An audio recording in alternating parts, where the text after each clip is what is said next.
2020, o Fórum Justiça recebeu um convite da Defensoria Pública da cidade de Buenos Aires para trabalhar em torno a um caso específico sobre direito à água, numa pesquisa colaborativa com outras organizações e outros pesquisadores do mundo. Para a gente foi uma ótima oportunidade para continuar fortalecendo as nossas articulações internacionais, especialmente numa perspectiva ibero-latino-americana, e discutir também um modelo de justiça integrador.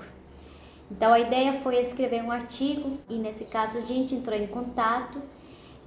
como um movimento de atingidos por barragens, o MAB, que vinha acompanhando vários casos sobre violações do direito à água, né? Então a gente decidiu escrever sobre a experiência que eles vinham acompanhando no caso Rio Doce, e decidimos, depois de várias reuniões, dar ênfase à questão de gênero, né? Trabalhar numa perspectiva de gênero. Esse caso é um caso muito interessante, porque ele reúne, ele articula um movimento social com as ações da Defensoria Pública para pensar as políticas de reparação adotadas nesse caso, né? E encontrar também, discutir sobre esses limites do sistema de justiça em relação a perspectivas de gênero, né? O artigo foi escrito em espanhol e se intitula Las mujeres y el acceso a la justicia, un estudio sobre metodologías participativas en el diagnóstico de la violación del derecho al agua en el caso Rio Doce, Brasil. Vocês podem fazer o download da publicação completa, que reúne experiências de diversos lugares do mundo, no nosso site. Olá, eu sou a Tiana Mazo, eu sou militante do movimento dos atingidos e atingidas por barragem, advogada popular, e atuo no caso do rompimento da barragem de Fundão, em Mariana, Minas Gerais, que atingiu toda a bacia do Rio Doce e o litoral capixaba. Esse é um conflito muito importante para o MAB, porque ele possui uma complexidade de violações de direitos e também é um dos casos que a gente enfrenta, né, de maior judicialização do conflito. E isso tem exigido para nós a busca por saídas criativas para enfrentar esse drama.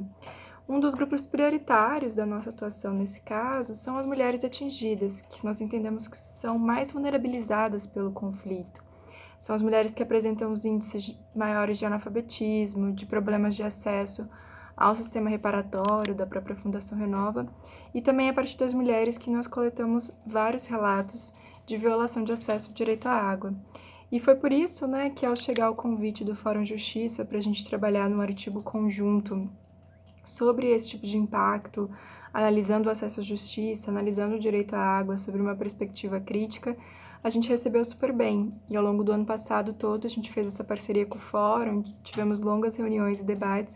e foi muito rico para a gente poder trazer toda essa experiência que o Fórum de Justiça tem de análise do sistema de justiça, de democratização do sistema de justiça, da relação especialmente, né, com a Defensoria Pública, com a promoção das ouvidorias,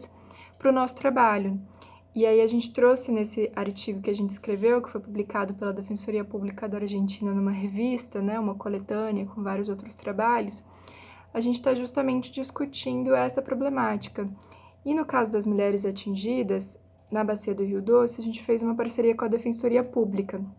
E aí nós vamos relatar um pouco desse trabalho, que foi um trabalho muito criativo, né? De um lado da Defensoria Pública se aproximar e dar escuta e reconhecer a metodologia organizativa das mulheres atingidas e construir todo um diagnóstico participativo através de entrevistas, através de formulários. E da parte do MAB também integrar a metodologia de trabalho das arpileiras, que a gente entende que é uma metodologia feminista, popular, latino-americana de trabalho com as mulheres. Então, congregar essa experiência do MAB das arpileiras com esse diálogo mais aberto da Defensoria Pública do Espírito Santo foi o que permitiu a gente ter vários avanços nesse caso. Claro que é um caso que ainda está transcorrendo e a gente ainda vai enfrentar muitos desafios para, de fato, efetivar os direitos das mulheres atingidas, especialmente o direito de acesso à água, mas essas metodologias nos permitem acertar mais nos caminhos, né, à medida que as próprias mulheres são envolvidas nesse processo. E é muito interessante, porque isso também traz um grande debate para o sistema de justiça, que tem muita dificuldade, né, de ouvir os outros atores, de entender essas demandas sociais, essas demandas populares e de construir mesmo, né, procedimentos mais democráticos, né, sobretudo nesses conflitos que são judicializados, complexos e que em geral terminam em grandes acordos consensuais, né? Mas como pensar em acordos sem pensar nesse trabalho de construção e identificação de problemas dos territórios? Então, para nós foi muito interessante essa experiência, porque a gente fez essa troca de saberes muito intensa com o Fórum Justiça, e ao mesmo tempo, né, temos esse desafio de continuar esse diálogo com a Defensoria Pública do Espírito Santo, interagindo também com o Fórum Justiça, para a gente seguir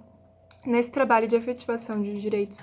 das mulheres atingidas num contexto tão duro como o nosso e num cenário de repactuação de direitos na própria bacia do Rio Doce. Então, essa é um pouco da história que a gente construiu, desses primeiros passos que a gente está construindo conjuntamente, mas que ainda se delineia um longo caminho de trabalho e de produção teórica crítica dos direitos a partir dessas experiências muito concretas.